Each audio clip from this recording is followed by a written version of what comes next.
Muslim ವ್ಯಕ್ತಿ ಜೊತೆ ಆಶಾ living together.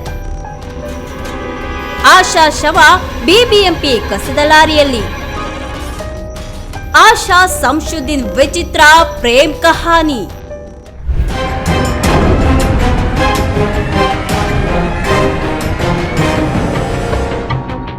Chennammanakere ಠಾಣಾ ವ್ಯಾಪ್ತಿಯ ಸ್ಕೇಟಿಂಗ್ ಗ್ರೌಂಡ್ ಬಳಿ ನಡೆದಿದ್ದಂತಹ ಕೊಲೆ ರಹಸ್ಯವನ್ನ ಬಯಲಿಗಿಳಿಯುವಲ್ಲಿ ಪೊಲೀಸರು ಇದೀಗ ಯಶಸ್ವಿಯಾಗಿದ್ದಾರೆ. ಇಬ್ಬರು ಮಕ್ಕಳ ತಾಯಿ ಜೊತೆ ವಿವಾಹಿತನ ಲಿವಿಂಗ್ ಟುಗೆದರ್ ನಲ್ಲಿದ್ದ ವ್ಯಕ್ತಿಯೇ ಕೊಲೆ ಮಾಡಿದಂತಹ ವಿಚಾರ ಇದೀಗ ಗೊತ್ತಾಗಿದ್ದು, ಆರೋಪಿ ಸಂಶುದ್ದೀನ್ ಎಂಬಾತನನ್ನ ಭಾನುವಾರ ರಾತ್ರಿ ಬಂಧನವನ್ನ ಮಾಡಲಾಗಿದೆ. ಇನ್ನು ಸಿಸಿಟಿವಿ ದೃಶ್ಯ ಪರಿಶೀಲನೆಯನ್ನ ಮಾಡಿ ಆರೋಪಿಯನ್ನ ಬಂಧಿಸಿದಂತಹ ಚೆನ್ನಮ್ಮನಕೆರೆ ಅಚ್ಚುಕಟ್ಟು ಪೊಲೀಸರು ಕೊಲೆ ರಹಸ್ಯವನ್ನ ಪತ್ತೆ ಮಾಡಿದ್ದಾರೆ.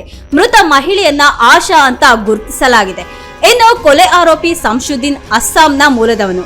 ಆತನಿಗೆ ಪತ್ನಿ ಹಾಗೂ ಇಬ್ಬರು ಮಕ್ಕಳಿದ್ದಾರೆ.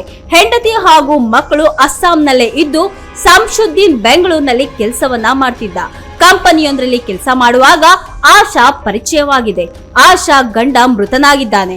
ಇಬ್ಬರು ಮಕ್ಕಳು ಸಹ ಇದ್ದಾರೆ. ಇಬ್ಬರಲ್ಲೂ ಪ್ರೇಮಾಂಕುರವಾಗಿದ್ದು ಹುಳಿಮಾವಿನಲ್ಲಿ ಮನೆ ಮಾಡಿಕೊಂಡು ಲಿವಿಂಗ್ ಟುಗೆದರ್ ನಲ್ಲಿ ವಾಸವಾಗಿದ್ದಾರೆ. ಲಿವಿಂಗ್ ಟುಗೆದರ್ ನಲ್ಲಿದ್ದ ಆರೋಪಿ ಸಂಶುದ್ದೀನ್ ಹಾಗೆ ಆಶಾ ಆರಂಭದಲ್ಲಿ ಚೆನ್ನಾಗಿಯೇ ಇದ್ರು. ನಂತರ ಆಶಾ ಪದೇ ಪದೇ ಜಗಳವನ್ನ ಮಾಡೋದಕ್ಕೆ ಆರಂಭ ಮಾಡಿದ್ದಾರೆ ಅನ್ನಲಾಗ್ತಿದೆ. ಶನಿವಾರ ಜಗಳ ಅತಿರೇಕಕ್ಕೆ ತಿರುಗಿದ್ದು ಆಶಾ ಕತ್ತನ್ನ ಹಿಸ್ಕಿ ಸಂಶುದ್ದೀನ್ ಕೊಲೆ ಮಾಡಿದ್ದಾನೆ. ನಂತರ ಮೃತದೇಹವನ್ನ ಬೈಕ್ ನಲ್ಲಿ ಇಟ್ಕೊಂಡು ಬಂದಿದ್ದಂತಹ ಆರೋಪಿ ಅದನ್ನ ಚೆನ್ನಮ್ಮನಕೆರೆ ಠಾಣಾ ವ್ಯಾಪ್ತಿಯ ಸ್ಕೇಟಿಂಗ್ ಗ್ರೌಂಡ್ ಬಳಿ ಕಸದ ಲಾರಿಯೊಂದರಲ್ಲಿ ಎಸೆದು ಪರಾರಿಯಾಗಿದ್ದ. ಶನಿವಾರ ರಾತ್ರಿ ಸ್ಥಳೀಯ ವ್ಯಕ್ತಿಯೊಬ್ಬರು ಕಸವನ್ನ ಹಾಕೋಕೆ ಬಂದಿದ್ದಾಗ ಕಸದ ಲಾರಿಯಲ್ಲಿ ಯುವತಿಯ ತಲೆ ಕೂದಲು ಕಾಣಿಸಿಕೊಂಡಿದೆ. ಅವರು ತಕ್ಷಣವೇ ಪೊಲೀಸ್ ಠಾಣೆಗೆ ಮಾಹಿತಿಯನ್ನ ಕೂಡ ನೀಡಿದ್ದಾರೆ.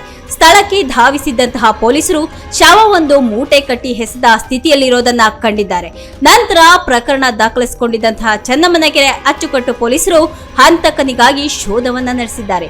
ಸಿಸಿಟಿವಿ ದೃಶ್ಯಾವಳಿಗಳನ್ನ ಗಮನಿಸಿ ಕಾರ್ಯಾಚರಣೆ ನಡೆಸಿದಂತಹ ಪೊಲೀಸರ ಕೈಗೆ ಹಂತಕ ಸಿಕ್ಕಿಬಿದ್ದಿದ್ದಾನೆ. ಕೊಲೆ ರಹಸ್ಯ ಕೂಡ ಬಯಲಾಗಿದೆ.